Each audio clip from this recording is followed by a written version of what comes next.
নমস্কার বন্ধুরা, শ্রাবণী রান্নাঘরে আপনাদের সবাইকে স্বাগত জানিয়ে আমি আবারও একটা রান্নার ভিডিও নিয়ে আপনাদের সামনে চলে এসেছি।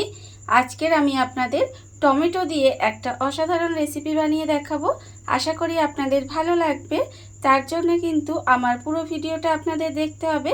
আর দেখা শুরু করার আগে একটা লাইক দেবেন, সুন্দর একটা কমেন্ট করবেন আর শেয়ার করতে ভুলবেন না। তাহলে চলুন আজকের আমি এই টমেটো দিয়ে কি বানাই সেটা আপনারা একবার দেখে নিন। টমেটোর এই রেসিপিটা বানানোর জন্য দেখুন, প্রথমে আমি এখানে বেশ পাকা পাকা লাল লাল টমেটো নিয়ে নিয়েছি। আর টমেটোগুলো কিন্তু এখানে খুব ভালোভাবে ধুয়ে পরিষ্কার করে রেখেছি।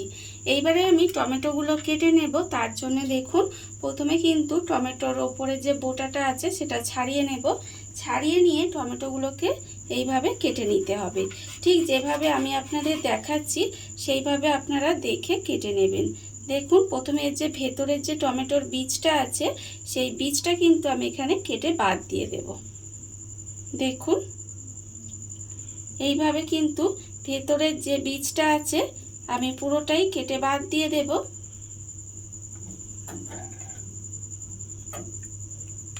কেটে বাদ দিয়ে দিলাম। দিয়ে ভেতরটা ভালোভাবে পরিষ্কার করে নেব। নিয়ে দেখুন, টমেটোগুলো কিন্তু ভিতরের বীজটা পুরোটা আমি বের করে নিয়েছি। এইবারে টমেটোটাকে এইভাবে ওপরের অংশটা যে সাদা অংশটা সেটাও কিন্তু কেটে নিলাম। কেটে নিয়ে এবারে এইভাবে টুকরো টুকরো করে কেটে নিতে হবে। দেখুন, আমি কিন্তু এইভাবে টুকরো টুকরো করে কেটে নেব। একদম ছোট ছোট টুকরো করে কেটে নিতে হবে। আর তার আগে বলে দিলাম যে বীজটা কিন্তু ফেলে দেব। বীজটা কিন্তু আমরা নেব না। এই খোসাটা এইভাবে টুকরো টুকরো করে প্রথমে কেটে নেব। আর এইভাবেই কিন্তু আমি পুরোটা টমেটো কেটে নেব। দেখুন, ঠিক একইভাবে কিন্তু আমাকে পুরোটা টমেটো কেটে নিতে হবে। এইভাবে আমাকে কেটে নিতে হবে। দেখুন, একদম ছোট ছোট টুকরো করে কেটে নিয়েছি। আর এটারও কিন্তু এইভাবে ভিতরের বীজটা ফেলে দেব। ফেলে দিয়ে তারপরে কিন্তু ঠিক একইভাবে টুকরো করে কেটে নিতে হবে। দেখুন, তার জন্য কিন্তু আমি আবারও বীজটা ফেলে দিলাম। দিয়ে ঠিক একইভাবে ভিতরটা পরিষ্কার করে নেব। নিয়ে আবারও কিন্তু এগুলোকে টুকরো করে কেটে নিতে হবে। টমেটোর দানাগুলো ফেলে দিয়ে দেখুন, টমেটোর খোলাগুলো আমি এইভাবে কুচি করে কেটে রেখে দিয়েছি। আর আমি প্রতিদিনের মতো আবারও আমি আজকের বলবো যে আপনারা ভিডিওটা প্লিজ টেনে টেনে দেখবেন না, পুরো ভিডিওটা দেখবেন। আশা করি আপনাদের ভালো লাগবে। দেখুন, আমি কিন্তু টমেটোটা কেটে এখানে রেখে দিয়েছি। এইবারে আমি নিয়ে নেব একটা বড় সাইজের বাটি। বাটির মধ্যে প্রথমে আমি দেখুন এই টমেটোটা ঢেলে নেব। টমেটোটা আমি এখানে পুরোটা ঢেলে নিয়েছি। এইবারে আমি এর মধ্যে দিয়ে দেব পেঁয়াজ। এখানে দেখুন একটা বড় সাইজের পেঁয়াজ একদম ছোট ছোট কুচি করে কেটে রেখেছি। সেই পেঁয়াজটা আমি এখানে দিয়ে দিলাম। এবারে আমি এর মধ্যে দিয়ে দেব, দেখুন এখানে রেখেছি আমি আন্দাজ মতো নুন, রেখেছি 1/4 চামচ মতো হলুদের গুঁড়ো, এখানে রেখেছি 1/2 চামচ লঙ্কার গুঁড়ো, আর রেখেছি 1/2 চামচ চিনি, আর আছে এখানে অল্প একটু কালো জিরে, আর অল্প 1 চিমটি মতো আছে খাবার সোডা। এই সমস্ত কিছু আমি এখানে দিয়ে দিলাম। সমস্ত কিছু আমি এখানে দিয়ে দিয়েছি। এবারে খুব ভালোভাবে এটা একটু মিশিয়ে নেব। আর আপনারা চাইলে কিন্তু এর মধ্যে কাঁচা লঙ্কা কুচিও দিতে পারেন। ঝালটা আপনারা কে কেমন খাবেন সেটা বুঝে কিন্তু ব্যবহার করবেন। আর আমি এখানে চিনিটা একটু ব্যবহার করেছি। তার কারণ হচ্ছে আমি এটা বানাচ্ছি কি বলুন তো, আমি বানাচ্ছি এটা টমেটোর পকোড়া। আর এই পকোড়াটা একটু ঝাল ঝাল টক টক মিষ্টি মিষ্টি হবে। এতে কিন্তু খেতে ভীষণ সুন্দর লাগে। দেখুন, আমি কিন্তু সমস্ত কিছু এখানে মিশিয়ে নিয়েছি। এইবারে আমি এর মধ্যে দিয়ে দেব বেসন। এখানে আমি দেখুন বেসনটা কিন্তু এর মধ্যে এইভাবে অল্প অল্প করে দেব। আর হাত দিয়ে খুব ভালোভাবে মাখতে থাকবো। একেবারে কিন্তু অনেকটা বেসন দেওয়া যাবে না।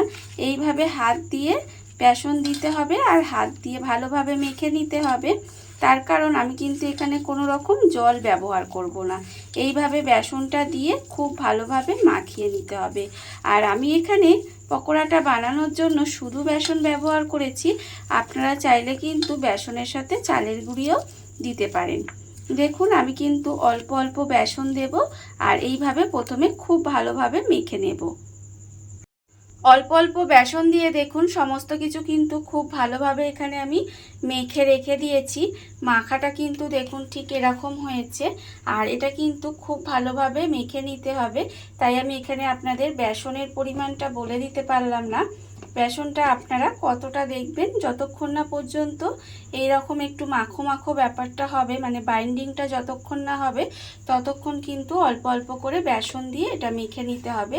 আর মাখার সময় দেখবেন জল লাগবে না, একটু হাত দিয়ে চিপে চিপে মাখলে কিন্তু এটা সুন্দরভাবে মাখা হয়ে যায়। আর অন্যদিকে দেখুন গ্যাসটা অন করে কড়া বসিয়ে দিয়েছি। এবারে কড়াই দেব আমি বেশ কিছুটা সাদা তেল। ভাজার জন্য আমি এখানে বেশ কিছুটা সাদা তেল দিলাম। এবারে তেলটা আমি একটু গরম হতে দেব। তেলটা আমার এখানে দেখুন ভালোভাবে গরম হয়ে গেছে। এবারে আমি এই মিশ্রণটা থেকে অল্প অল্প করে নেব, নিয়ে এইভাবে তেলের মধ্যে ছেড়ে দেব। দেখুন এইভাবে তেলের মধ্যে ছেড়ে দিতে হবে। আর এই সময় কিন্তু গ্যাসটা লোতে রেখে দেবেন, দিয়ে এইভাবে কিন্তু নিয়ে আস্তে আস্তে ভেজে নিতে হবে।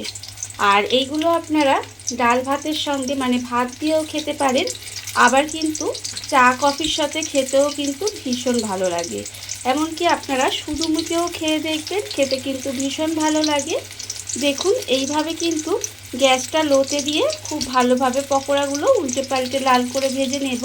না হলে দেখবেন পকোড়াগুলো যদি গ্যাসটা জোরে দিয়ে ভাজেন তাহলে ওপরটা ভাজা হয়ে যাবে আর ভেতরটা কাঁচা থাকবে, তখন কিন্তু খেতে ভালো লাগবে না। তাই একটা পিঠ যখন একটু লাল হবে তখন কিন্তু এগুলোকে উল্টে দিতে হবে। আর এইভাবে উল্টে পাল্টে কিন্তু আমি লাল করে সমস্ত পকোড়াগুলো ভেজে নেব। দেখুন এইভাবে কিন্তু উল্টে পাল্টে লাল করে ভেজে নিতে হবে পকোড়াগুলো। দেখুন আমি কিন্তু এখানে উল্টে পাল্টে লাল করে ভেজে নিয়েছি।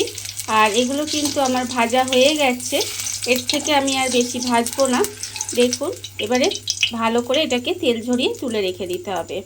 তেলটা আমি খুব ভালোভাবে ঝরিয়ে নেব, ঝরিয়ে নিয়ে এইভাবে তুলে রেখে দেব।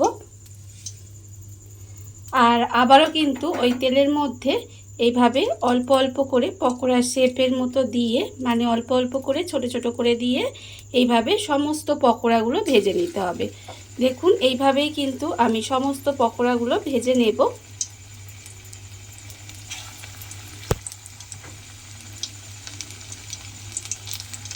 দেখুন বন্ধুরা, বাড়িতে থাকা কত অল্প উপকরণে কত অল্প সময় কত সুন্দর একটা টমেটোর রেসিপি বা টমেটোর পকোড়া যাই বলেন না কেন তৈরি হয়ে গেছে। আপনারা দেখতেই পেলেন। আর এটা কিন্তু আপনারা বাড়িতে একবার হলেও বানিয়ে দেখবেন, খেতে কিন্তু অসম্ভব সুন্দর হয়। আর এই ভিডিওটা যদি আপনাদের ভালো লেগে থাকে, আপনারা যদি ফেসবুক থেকে দেখে থাকেন পেজটি ফলো করে দেওয়ার অনুরোধ রইল। আর যদি ইউটিউব থেকে দেখে থাকেন চ্যানেলটি সাবস্ক্রাইব করে নেওয়ার অনুরোধ রইল। তাহলে চলুন ভিডিওটা আমি এখানেই শেষ করছি। আপনারা সবাই ভালো থাকবেন, সুস্থ থাকবেন। আবারও হাজির হব নতুন কোনো রান্না নিয়ে।